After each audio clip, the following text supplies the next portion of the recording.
Good morning. நம்ம August monthly டெஸ்ட்டுக்குரிய questions வரிசையாக பார்த்துட்ருக்குறோம். 9th some last வீடியோவில் பார்த்தோம். இது 10th சம் என்ன அப்படின்னா exercise 3.12 4th sum. Exercise 3.12 4th sum. Question is a girl is twice as old as her sister.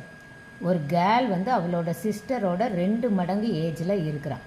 இப்போ பார்த்த உடனே நம்ம எழுதிடலாம் சிஸ்டர்ஸ் ஏஜ். எப்பயுமே அல்ஜிப்ராவில் தெரியாததை எக்ஸ் வைப்போம். சிஸ்டரோட age x, girls age twice as old as her sister, 2 மடங்கு. So 2x. அடுத்தது 5 years hence means after. 5 years after. அப்போ சிஸ்டர்ஸ் ஏஜ் ஆஃப்டர்னு ஹெட்டிங் போட்டு ஆஃப்டர் 5 இயர்ஸ் சிஸ்டர்ஸ் ஏஜ் என்ன ஆகும்? சிஸ்டர்ஸ் ஏஜ் எக்ஸு கூட 5 கூட்டிடணும். என்ன ஏஜ் இருக்கோ அதோட 5 வருஷம் அதிகமாயிரும். அப்போ எக்ஸு ப்ளஸ் 5. அப்புறம் கேர்ள்ஸ் ஏஜ் என்ன ஆகும்? 2x கூட 5 கூடிரும். 2x கூட 5 கூடிரும். அப்போ 2x ப்ளஸ் 5. அப்புறம் product of their ages will be 375. ப்ராடக்ட்னா என்னது? இதையும் மல்டிப்ளை பண்ணது. 5 years hence, the product of their ages will be. அப்போ இதோட ப்ராடக்ட் என்ன வரும்? x plus 5 into 2x plus 5. இந்த ரெண்டும் 375 இயர்ஸுக்கு ஈக்குவல். 375 இன் இயர்ஸ், 375 இயர்ஸ்க்கு equal. Find their present age. அப்போ இப்போ அவங்களோட ஏஜ் என்ன? இதான் கொஸ்டினை நான் ரீட் பண்ணுறப்பவே எழுதிட்டேன். எ girl is twice as old as her sister. அப்போ சிஸ்டர் ஏஜ் தெரியாது எக்ஸு, கேர்ள் ஏஜ் இவ்வளோ மாதிரி 2 மடங்கு. அப்போ 2x. ஆஃப்டர் 5 இயர்ஸ் கழிச்சு இதே சிஸ்டருக்கு எக்ஸ் ப்ளஸ் 5 ஆயிரும், இதே கேர்ளுக்கு 2x ப்ளஸ் 5 ஆயிரும். இவங்க 2 பேரோட ப்ராடக்ட் 375 ஆயிரும். ப்ரெசண்ட் ஏஜை நம்ம ப்ரெசண்ட் ஏஜை ஃபைண்ட் அவுட் பண்ணணும். ஸோ இப்போ இதை மல்டிப்ளை பண்ண போகிறேன். ஆஸ் யூஸ்வல் எப்பயும் நம்ம எப்படி மல்டிப்ளை பண்ணுவோம்? 2 ஃபேக்டர் இருந்தால் 4 டேர்ம் வரணும். இதையும். அப்போ எக்ஸையும் 2xஐயும் மல்டிப்ளை பண்ணுறப்ப 2x². அப்போ எல்லாமே ப்ளஸ் தான். ஸோ ப்ளஸ் போட்டுடலாம் ஈஸியாக. அப்புறம் 5ஐயும் எக்ஸையும் மல்டிப்ளை பண்ணுறப்ப 5x முடிஞ்சு. இப்போ கீழே 5 into 2x. 5 2s என்னது? Plus 10x. திரும்ப இந்த 5 into இந்த லாஸ்ட் டேர்ம் 5 5s என்னது? 25 is equal to 375. C 2x². இங்கே 5 ப்ளஸ் 5x ப்ளஸ் 10x. ரெண்டையும் ஒன்றா மாற்றினோம்னா plus 15x plus 25. 10 plus 5 15 is equal to 375. இப்போ பாருங்கள் 2x² ப்ளஸ் 15x ப்ளஸ் 25. இந்த 375 இங்கிட்டு வர்றப்ப minus 375 equal to 0. Next term step plus 15x.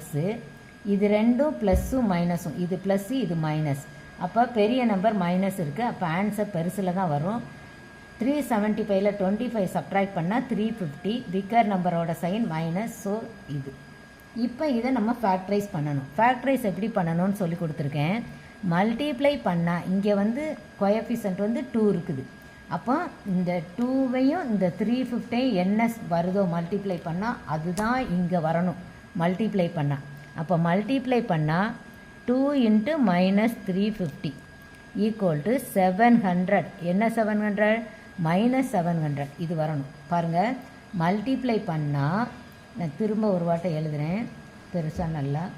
Multiply பண்ணால் 2 into minus 350 is equal to minus 700 வரணும்.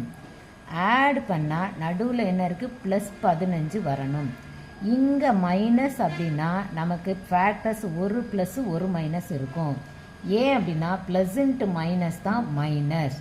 ஸோ ஒரு ப்ளஸ் ஒரு மைனஸ் இருக்கும். இதில் எது ப்ளஸ்ஸுன்னா பிக்கர் நம்பருக்கு ப்ளஸ் சைன் இருக்குது. அப்போ இங்கே பிக்கு நம்பருக்கு தான் இந்த சைன் போடணும். இவ்வளோ மைண்டில் வச்சதுக்கு அப்புறம் ஃபேக்டர் கண்டுபிடிக்கணும். இது 2 மார்க்குக்கும் நான் சொல்லி கொடுத்துருக்கேன் டீட்டெயில்டாக. இப்போ 5 மார்க்கில் பாருங்கள் மல்டிப்ளை பண்ணால் 700 வரணும். மல்டிப்ளை பண்ணால் 700 வரணும். 1 700. அப்போ 1 + 1 மைனஸ்னால் டிஃபரன்ஸ் தான் 15. அப்போ டிஃபரன்ஸ் 1க்கும் 700க்கும் டிஃபரன்ஸ் 15 வருமா? வராது. அப்புறம் செகண்ட் டேபிள் போட்டால் 350. 700ல் பாதி 350. இது ரெண்டுக்கும் வராது. அடுத்தது தேர்டு இதை டிவைட் பண்ணாது. அடுத்தது 4 டிவைட் பண்ணாது. இப்படியே 4 வந்து டிவைட் பண்ணும். ஆனாலும் 4க்கும் வர்ற ஆன்சருக்குமே டிஃபரன்ஸ் வந்து 15 வராது. இப்படியே லென்த்தியாக நம்ம போட்டுக்கிட்டே இருக்கிறப்ப எந்த நம்பரோட டிஃபரன்ஸு 15 வரும், மல்டிப்ளை பண்ணால் 700 வரும்னா 20 டேபிளுக்கு போயிடும். 20th table 35 times 20th table 35 times போடுறப்ப நமக்கு 700 வந்துடும். இது ரெண்டுக்கும் உள்ள டிஃபரன்ஸ் வந்து 15 வரும். ஸோ இதுதான் நமக்கு சூட்டபிள் ஃபேக்டர்ஸ் 20யும் 35ம். இந்த சம்முக்கு கேர்ள் ஏஜ் அப்படி ப்ரெசன்டேஜ் கேட்டால் நம்ம மைண்டில் திரும்ப ப்ராக்டிஸ் பண்ணுறப்ப 20யும் 35யும் அப்படியே ஞாபகத்தில் இருக்கும். உங்களுக்கு தெரியாமலே அது ரெஜிஸ்டர் ஆகும். ஸோ ரொம்ப வரிசையாக போட்டு பார்த்து நீங்கள் செக் பண்ணவே தேவையில்லை. பார்த்த உடனே 20 35 போட்டுடலாம். இப்போ நான் வந்து பெரிய நம்பருக்கு 35 போடணும், பிக் நம்பருக்கு 35 போடணும், ஸ்மால் நம்பருக்கு 20 போடணும். போட்டாச்சு. இங்கே கோஎஃபிஷியன்ட் 1 இருந்தது அப்படின்னா இங்கே x + 35 x - 20 நீங்கள் உடனே எழுதிடலாம். ஆனால் 1 விட வேறு என்ன கோஎஃபிஷியன்ட் இங்கே இருந்தாலும் நம்ம அப்படி டைரெக்டாக எழுத முடியாது. அப்போ இந்த கோஎஃபிஷியன்ட்டும் வேரியபிள் என்னன்னு பார்க்கணும். கோஎஃபிஷியன்ட் டு வேரியபிள் எக்ஸ் அதை கீழே எழுதணும். இங்கேயும் கீழே எழுதணும் 2x. எழுதிட்டு என்ன பண்ணணும் அப்படின்னா இந்த ரெண்டில் ஏதாவது ஒன்று வந்து கேன்சல் ஆகும். இப்போ இது கேன்சல் ஆக பாருங்க. 1 2 10 2s are 20. அப்போ இப்போ தான் இது முடிஞ்சிருக்கு. இது கேன்சல் பண்ண முடியாது, ஏன்னா இது ஈவன், இது ஆட் நம்பர், கேன்சல் பண்ண முடியாது. இப்போ கீழே எக்ஸ் இருக்குது, மேலே -10 இருக்குது. அப்போ என்ன வரும்? எக்ஸ் இந்த டைரக்ஷனில் தான் எப்பயும் எழுதுவோம். எக்ஸு -10. இப்போ எக்ஸு -10 ஒரு ஃபேக்டர். இன்னும் ஒன்று, இது கேன்சல் ஆகலைல்ல, இந்த டைரக்ஷனில் எழுதுங்க. 2x இங்கே ப்ளஸ்ஸு. அப்போ 2x + 35 = 0. இவ்வளோ தான் இந்த ரெண்டு ஃபேக்டர். இப்போது மல்டிப்ளை ரெண்டு நம்பரை பண்ணுறப்ப ஆன்சர் 0 வரணும் அப்படின்னா எனக்கு இந்த ரெண்டில் ஏதாவது ஒன்று 0 வந்தால் தான் ஆன்சர் 0 வரும். ஏன்னா எந்த நம்பரை 0 வச்சு மல்டிப்ளை பண்ணாலும் ஆன்சர் 0. அப்போ இந்த ரெண்டில் யார் 0 தெரியாது, நம்ம போட்டு பார்ப்போம். இப்போ x -10 நான் =0ன்னு எடுத்துக்கிறேன் ஃபஸ்ட்டு. இப்போ x - 10 =0 எடுத்தால் என்ன ஆகும்? எக்ஸ் இந்த -10 அங்கே போகிறப்ப +10 ஆயிரும். அப்போ x = 10. அதே மாதிரி 2x + 35 0ன்னு எடுக்கிறேன். இந்த டேர்மை 0 எடுக்கிறேன். அப்போ அந்த 2x என்ன ஆகும்?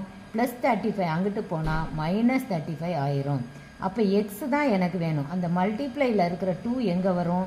டிவைடில் வந்துடும். அப்போ எக்ஸோட வேல்யூ இங்கே -35/2. நீங்களே யோசிச்சு பாருங்கள், ஒரு கேர்ளோட ஏஜ் மைனஸில் வருமா? வராதில்ல.